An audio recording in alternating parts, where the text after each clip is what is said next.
In 1970, Dr. George Tiller took over his father's family practice in Wichita, Kansas after his dad passed away. When his dad's old patients started rolling in, Dr. Tiller learned a secret. His father had been providing safe but illegal abortions to his patients for decades.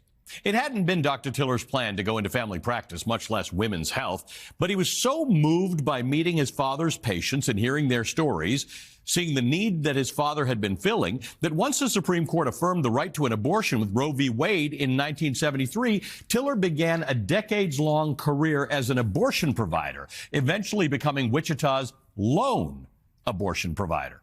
While his father operated in secret, Dr. Tiller became perhaps the most famous public face of abortion. To the anti-abortion movement, he became its biggest target. In 1986, his clinic was bombed overnight. No one was hurt, but there was extensive damage. Dr. Tiller hung a sign outside that says, "Hell no, we won't go."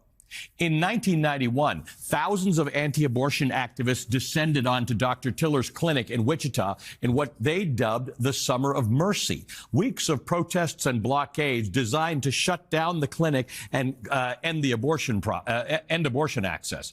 Protesters would block the entrances to the clinic and adjacent streets, screaming threats and prayers at patients. Over the course of 6 weeks, 2,600 people were arrested.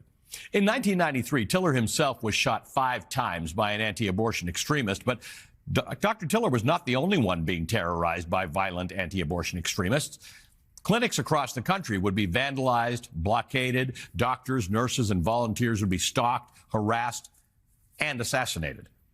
Between 1977 and 1988, there were 110 cases of arson or firebombing by anti-abortion extremists, according to researchers at USC's medical school.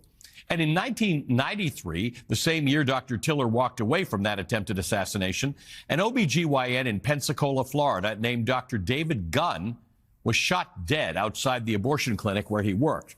Dr. Gunn was the first known targeted killing of an abortion provider in America.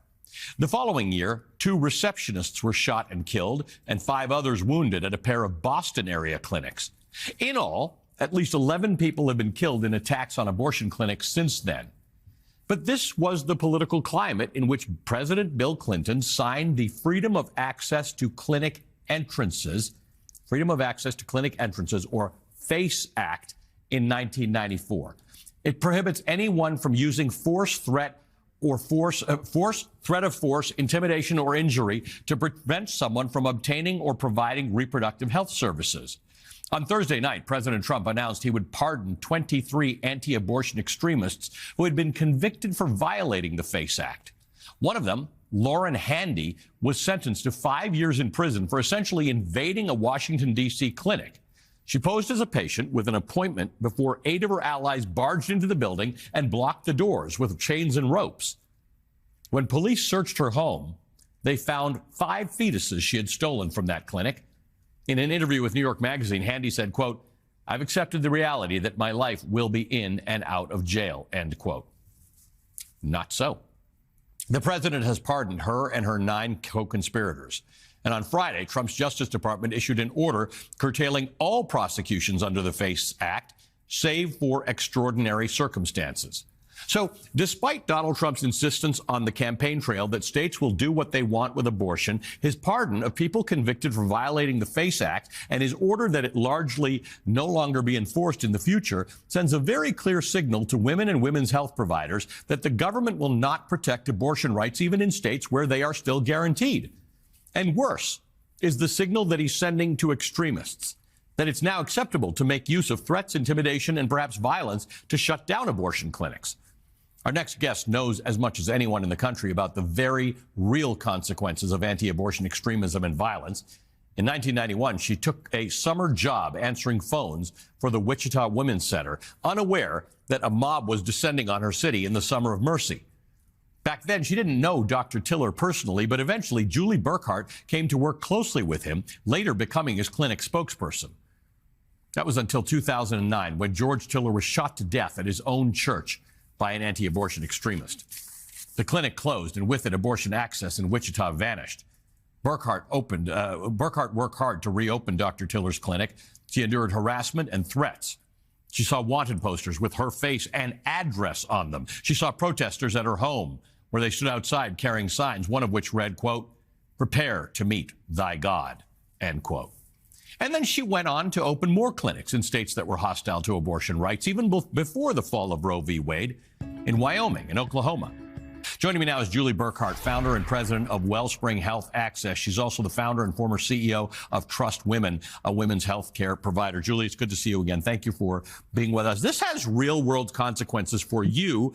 And the reason we want to talk to you is because every abortion provider in this country faces threats of violence and intimidation all the time. You're fairly used to it, but your connection with this is fairly intimate. You've seen it. You know people who were actually killed by anti-abortion activists. So talk to me first, before we talk about any technicalities, about how you and the people around you are feeling right now.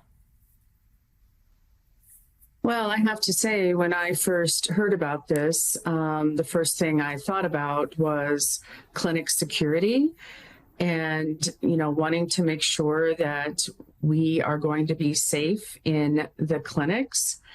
That was top of mind, wondering if some extremist is going to come to one of the clinics, multiple clinics around this country, and inflict harm. And that's quite traumatizing, especially after being through so much trauma and violence, which has been inflicted upon all of us by anti-abortion extremists. Robin Marty in Alabama often tells me that, in a world where you can't get good information or the ground is constantly shifting on abortion rights, there are people who come to her clinic still where you can't get an abortion, but at least that's the place they can feel safe to say, can you just tell me what my options might be? And at least they have been protected until now by the idea that dangerous, intimidating act itself at least had some protections. Now there are women who won't even go to places to seek information and guidance, let alone abortions. Well, that is correct. And this action that Trump has taken puts us into potentially even more dire circumstances here in this country. During the election cycle, there was a lot of fear that if he were to be elected for a second term, that we would see an uptick in restrictions across this nation, that we would see an uptick in violence across the country. And what he has done has proven that our fears are valid.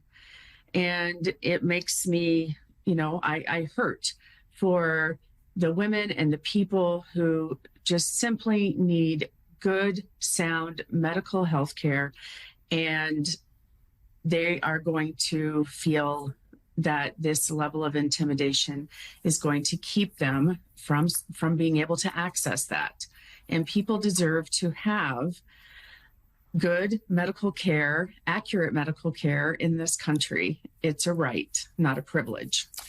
Let's talk about Donald Trump signing an executive order on Friday to enforce the Hyde Amendment, which is a provision that bars the use of federal funds to pay for abortion. He also reinstated something you know well, the Mexico City rule. I think our viewers will remember we've talked about this before.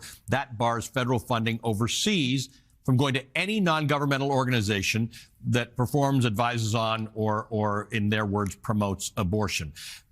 This is this was all written about in Project 2025. It was all detailed, and there's much more to come.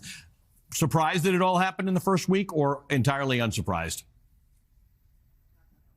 I am unsurprised. None of us has a crystal ball, and so we didn't know exactly what might occur, but we knew that this was a possibility. And so I am not surprised at all. Incredibly disappointed in this administration that he would put fidelity to himself above the rule of law and what is right and just and moral in this country.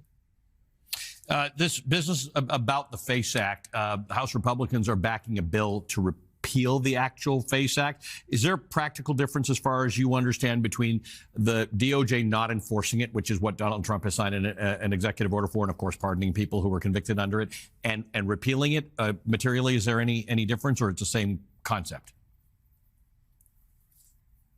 Well, if I understand your question correctly, I was, as I heard in your lovely intro, that, I was working at a clinic during the Summer of Mercy in Wichita, Kansas. The FACE Act came about directly because of those actions in Wichita. And we had mass hysteria, mass chaos. We did not have proper protections at the clinics in Wichita and also across the nation. So the FACE Act allowed us to have that as a resource if we were being blockaded, harassed, intimidated, so that people were not able to get into our parking lots, to cross on a sidewalk, to come in to our buildings. And so I'm afraid that if that is repealed, that we are going to see that mass chaos once again at clinics in the states where it's legal across this country. Julie, thanks very much. We'll continue to stay close to you and be safe, you and your colleagues and your workers across the country. Julie Burkhart is the founder and president of Wellspring Health Access.